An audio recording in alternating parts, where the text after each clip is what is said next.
हमारा सामने लिखा हुआ है जुल्म मिटने के लिए। दो चीजों से मिटेगा भाई, एक अदल की कुर्सी पे जो लोग बैठते हैं ना, वो अदल के हिसाब से फैसले करने लगे, दूसरा कौम निकल खड़ेगी उस जुल्म के खिलाफ, तो जुल्म खत्म हो जाएगा। या इन दोनों में से कोई एक चीज हो जाए या दोनों हो जाए। अगर 420 का मुकदमा था, उस वक्त अदलिया में जो लोग बैठे हुए केस देख रहे थे, वो पूछते ना यार चीट हुआ कौन है, जब उनको दिखता कोई चीट नहीं हुआ केस खत्म कर देते। तो जालिम जुल्म कर ही नहीं पाता। 9 जजेस ने नोट बिफोर किया मेरे केस को यार, 1.5 साल चला।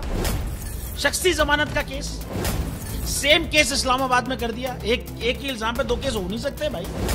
मतलब 60 दिन का वक्त होता है, 102 दिन के बाद मैं जीत गया, केस बरी हो गया, 102 दिन के बाद अपील फाइल की, एक्सेप्ट कर ली। नहीं करते ना एक्सेप्ट, खत्म हो जाता ना जुल्म यार। भरी अदालत में मुझे बरी कर दिया, फिर पता नहीं क्या हुआ, 2.5 घंटे बाद का नोट बिफोर, मैं नहीं सुनता ये केस, खड़े रहते अपने फैसले पे, मिट जाता जुल्म। अल्लाह ताला ने बिठाया इस इन कुर्सियों पे इनको यार, ये अल्लाह ताला की तरफ से फैसले करने हैं। तो या तो ये फैसले आएंगे, जुल्म मिट जाएगा, या कौम खड़ी हो जाएगी जुल्म के खिलाफ।